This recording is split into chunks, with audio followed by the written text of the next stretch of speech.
Hoxe estamos aquí para coñecer unha ruta moi especial, a ruta de Ferrol en feminino. Esta é unha ruta na que contamos un poquinho a historia de Ferrol, pero a través dos ollos das mulleres que viviron aquí ou que pasaron de alguma maneira por esta cidade.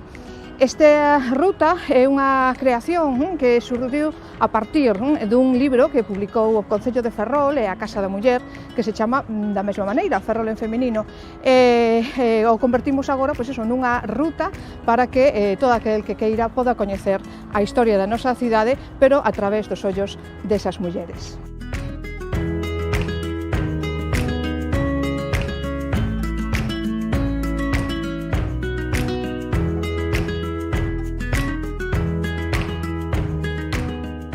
Pois aquí comezamos a nosa ruta no porto de Curuxeiras e aquí precisamente está a orixe de Ferrol. Aquí xa viñan moitas mulleres dende antigo a axudar a facer o seu traballo. Tiñamos as cargadoras e descargadoras do porto, porque agora temos os guindastres para descargar os barcos, pero antigamente eran esas mulleres as que axudaban a descargar. Tiñamos as pescantinas que viñan buscar o pescado para limpalo e despois vendelo. Tiñamos tamén as carboeiras, como a famosa Mela Carboeira. Aínda que ela empezou co carbón, como a súa nai, despois se pasou ao pescado, que vendía polas rúas de Ferrol. Traballou moi duro e conseguiu ter o seu propio posto na praza, pero esta muller, unha muller ademais con ideas políticas, era comunista nun tempo que era complicado ser comunista, estamos falando dos anos 60, 70, e de feito chegou a ir á cárcere polas súas ideas. Pero non soamente falamos de mulleres de Ferrol, tamén das que nos visitaron, e, por exemplo, entre elas está Mariana de Neoburgo. Mariana de Neoburgo, ela chegou a nosa ría cando veu para casar con Carlos II, convertirse na raíña de España.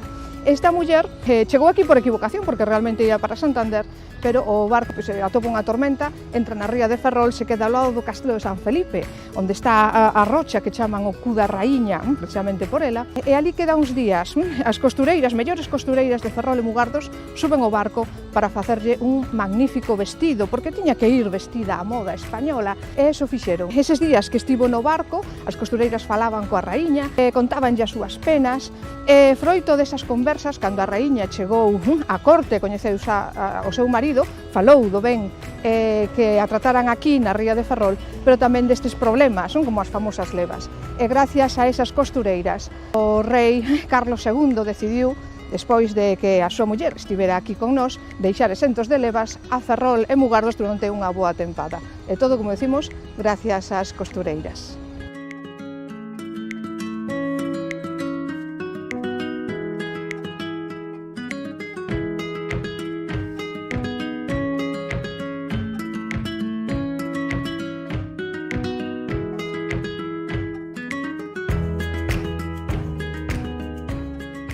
E aquí estamos, nos xardíns de San Francisco, onde temos excelentes vistas ao Arsenal, Esteleiros, pero tamén temos un monumento, este monolito que está adicado a un home, claro, pero no que antiguamente se reunían moitas mulleres. Por qué? Pois porque isto era unha fonte que estaba situado no barrio da Madalena, na Praza de Armas, e ali se xuntaban as mulleres, obviamente, para coller a auga. Xuntábanse as amas de casa, as criadas, as familias ricas que ían coa sella a buscar auga, pero tamén ían as profesionais da auga. Estas eran as augadoras.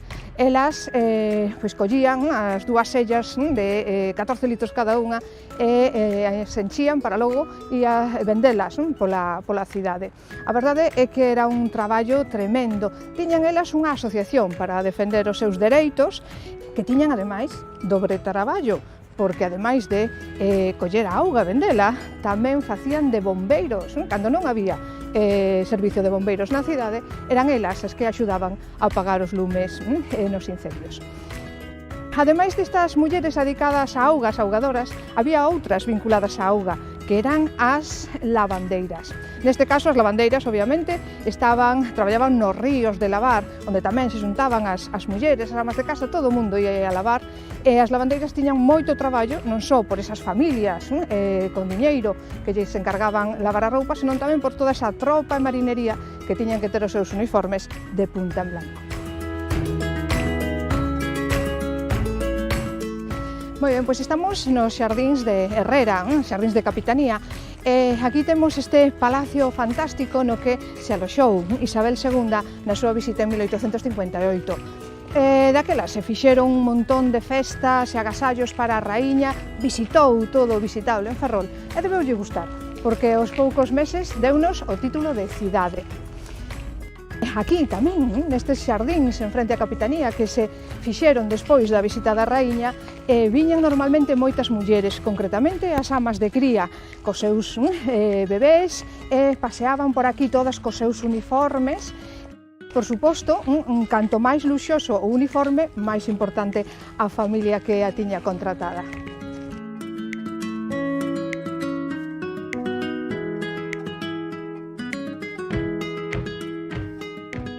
Estamos xa no barrio da Madalena, na rúa do mesmo nome. E aquí temos edificios que tamén están vinculados á historia da muller, porque temos, por exemplo, a Escola de Artes e Oficios máis antiga de Galicia. Neste edificio estivo. Aquí llevemos esa escola xa desde 1881, pero aos 4 anos xa se incorporaron mulleres e xa, polo tanto, podían aprender aquí pois diferentes actividades como costura, bordado, pintura e moitas outras. Tamén, enseguida, se incorporou a muller a esta actividade que temos noutro lado, que é o Real Coro Toxos e Froles, no que, pois eso, un dos máis antigos de Galicia, fundado en 1915, a muller sempre estuvo presente xa dende o primeiro momento, porque no grupo de teatro xa había mulleres nese mesmo ano de 1915.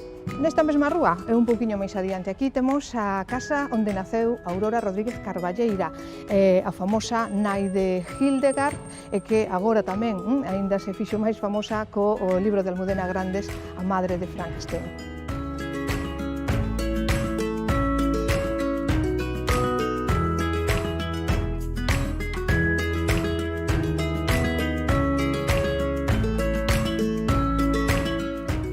Estamos xa na Praza de Amboaxe e xusto aquí detrás está o antigo Hospicio de Ferrol, un lugar onde moitos nenos e nenas se criaron en tempos difíciles. E precisamente nesta institución estivo nos anos 30 como directora unha muller moi especial, era Ángela Ruiz Robles.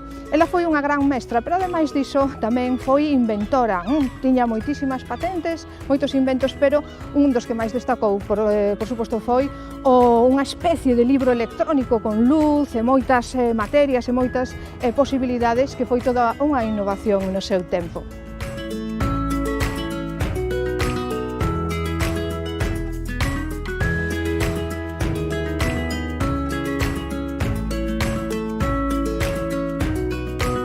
Estamos xa na Rúa Real.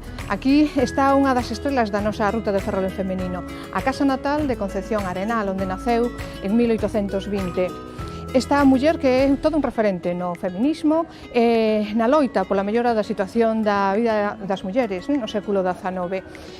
Ela, que foi penalista, escritora e visitadora de prisións, fixo moitísimo por mellorar a vida dos máis necesitados, dos máis débiles no século XIX.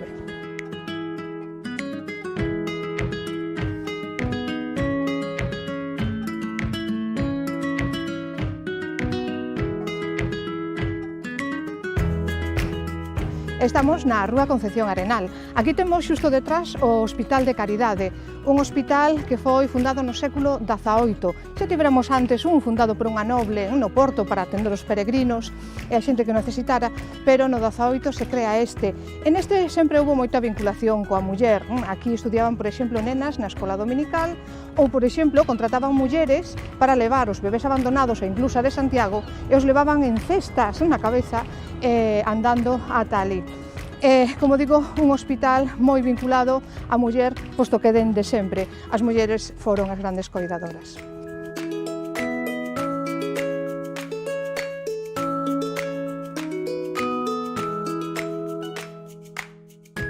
Estamos xa aquí, diante da porta do dique do Arsenal de Ferrol. Aquí tiveron lugar historias tamén vencelladas a mulleres, por exemplo, Antonia Alarcón, que defendía os dereitos do seu marido, de moitos homes que lles debían a paga en Ferrol naquela época, e que por esa protesta foi condenada a morte.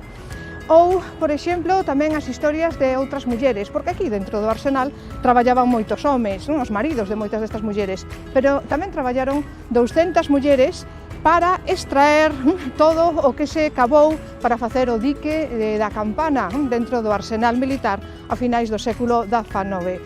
Un traballo moi duro, pero moi ben feito.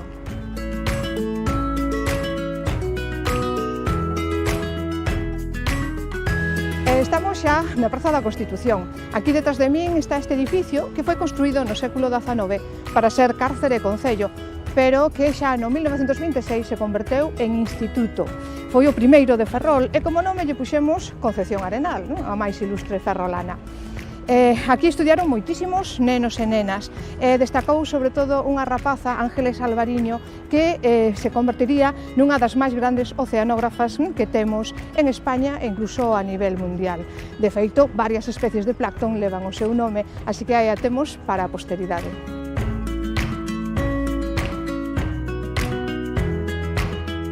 Estamos xa na Alameda. Por aquí pasaban moitísimas mulleres na súa vida diaria, dende as costureiras que levaban a máquina de coser na cabeza cando ian coser as casas, ou as lavandeiras que ian lavar o río de Esteiro, os augadoras, ou esas mulleres que traían a comida, os seus maridos que traballaban no esteleiro. Todas esas facían uso desta fantástica Alameda do século XVIII.